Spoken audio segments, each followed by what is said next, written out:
شیخ عرفات کے بیانات کے لیے IKP شیخ عرفات کو سبسکرائب کریں اور بیل آئیکن کو دبانا نہ بھولیں۔ جزاکم اللہ۔ اعوذ باللہ من الشیطان الرجیم، بسم اللہ الرحمن الرحیم۔ یا ایہا الذین آمنوا کتب علیکم الصیام کما کتب علی الذین من قبلکم لعلکم تتقون۔ اللہ رب العالمین ارشاد فرماتا ہے، اے وہ لوگوں جو ایمان لائے، کتب علیکم الصیام، اللہ رب العالمین نے آپ لوگوں کے اوپر روزوں کو فرض کیا ہے، کما کتب علی الذین من قبلکم لعلکم تتقون، جس طریقے سے اللہ رب العالمین نے آپ سے پہلوں پر روزوں کو فرض کیا تھا۔ لعلکم تتقون، اللہ کہتا ہے کہ روزے کس وجہ سے فرض کیے گئے ہیں؟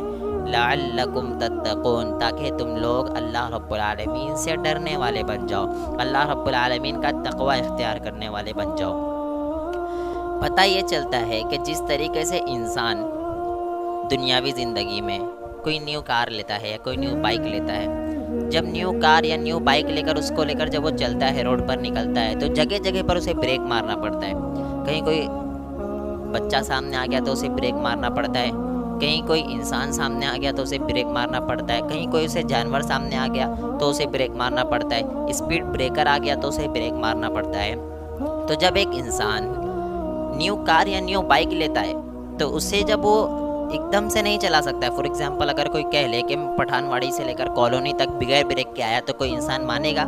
کوئی نہیں مانے گا کہ پٹھان واڑی سے لے کر کالونی تک کوئی انسان بغیر بریک کے آ گیا ہو، یعنی بغیر بریک مارے پٹھان واڑی سے کالونی تک پہنچ گیا ہو۔ کیوں؟ کیونکہ اسے بار بار بریک مارنا پڑتا ہے تاکہ میرے ساتھ کوئی حادثہ نہ ہو، اور اگر بہت زیادہ کافی دن گزر جاتے ہیں تو اسے سروس بھی کرانا پڑتا ہے۔ بریک تھوڑے پرزے ڈھیلے ہو جاتے ہیں، کمزور ہو جاتا ہے، بریک صحیح سے لگتا نہیں تو اسے اس کی سروس بھی کرانا پڑتا ہے تاکہ بریک واپس سے مضبوط ہو جائے۔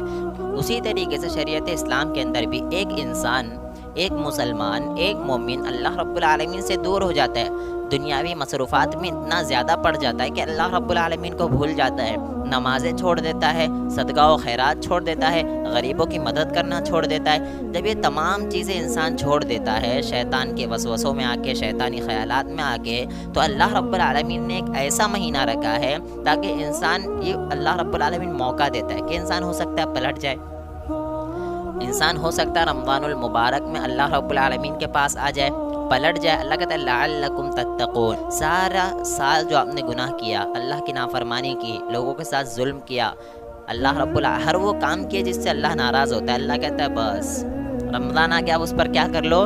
بریک لگا دو، اپنے آپ کی سروس کرو، اور سروس کرنے کے بعد اپنے اندر جتنی بھی خراب عادتیں ہیں نا، اسے نکال کے پھینک دو، اسے صحیح کر دو، اور بریک لگانا سیکھ جاؤ۔ کیوں؟ وہاں بریک لگاؤ جہاں پر اللہ رب العالمین کی نافرمانی ہو رہی ہے، وہاں بریک لگاؤ جہاں پر محمد الرسول اللہ صلی اللہ علیہ وسلم کا حکم نہیں ہے، اللہ کے رسول صلی اللہ علیہ وسلم نے جو کام نہیں کیا، جسے نہ کرنے کا حکم دیا ہے، وہاں پر بریک لگا دو۔ آپ کی نفسانی خواہشات ہے، آپ کا دل چاہتا ہے کہ میں گناہ کروں، اللہ کہتا ہے فوراً بریک لگا دو۔ تو بریک لگانا سیکھو اپنی زندگی میں، وہاں بریک لگاؤ جہاں پر اللہ رب العالمین نے رکنے کا حکم دیا ہے، رکنے کا حکم دیا ہے فوراً بریک لگا دو۔ اور یہ بریک ڈھیلا ہو جاتا ہے نا، جب اللہ سے دور ہو جاتا ہے تو اللہ رمضان بھیجتا ہے تاکہ لعلکم تتقون، ہو سکتا ہے کہ تم واپس سے بریک لگانا سیکھ جاؤ اور اللہ رب العالمین کی طرف پلٹ آؤ۔ تو رمضان المبارک کا یہ جو مہینہ ہے، اللہ کہتا ہے کہ اللہ رب العالمین نے روزے آپ پر اس لیے فرض کیے ہیں لعلکم تتقون، تاکہ تم لوگ اللہ رب العالمین کا تقوی اختیار کرنے لگ جاؤ، اللہ رب العالمین سے ڈرنے لگ جاؤ، جو گناہ ہو گئے، جو نافرمانیاں ہو گئی، ساروں کو چھوڑ دو۔ میں نے دیکھا بہت سے لوگ یہ کہتے ہیں، یار جو لوگ رمضان میں نماز پڑھنے آتے ہیں نا، ان لوگوں کو یہ تانے دیے جاتے ہیں کہ 100 چوہے کھا کے بلی حج کو چلی، یعنی سال بھر تو گناہ کرتے رہتے، رمضان میں آ کر 2 دن کے نمازی بن جاتے ہیں۔ مجھے یہ سمجھ میں نہیں آتا، جو انسان نماز کے لیے آ رہا ہے اسے اپریشیٹ کرو، اسے یہ کہو کہ آپ سال بھر نماز پڑھو، سے توبہ کر لو، انشاءاللہ آگے سے ساری نمازوں کی پابندی کروں گا، اللہ رب العالمین سے عہد کرو۔ آپ اسے سمجھاؤ نا، یہ کیوں کہتے ہیں 100 چوہے کھا کے بلی حج کو چلی؟ اگر 100 چوہے کھا کے بھی بلی حج کو چلی تو وہیں جائیں گے نا جہاں پر معافی ہے۔ حج کو ہی جا رہا ہے، گناہ ہو گئے، حج کو ہی جا رہا ہے نا، تو جہاں معافی ملتی ہے انسان وہیں جاتا ہے۔ گناہ ہو گئے کوئی بات نہیں، مسجد اللہ کا گھر ہے اور اللہ سے معافی مانگو۔ تمام ہی لوگوں سے اپیل کروں گا کہ روزوں کی پابندی کرو، اور ہمیشہ یہ ذہن میں آپ کیا ہے کہ میں روزہ کیوں رکھوں، تو یاد رکھنا کہ اللہ نے یہ روزہ دیا تاکہ آپ اپنی نفسانی خواہشات پر بریک لگا دو، جو گناہ ہو رہے ہیں اس پر بریک لگا دو اور اللہ کی عبادت کی طرف آ جاؤ۔ والسلام علیکم ورحمۃ اللہ۔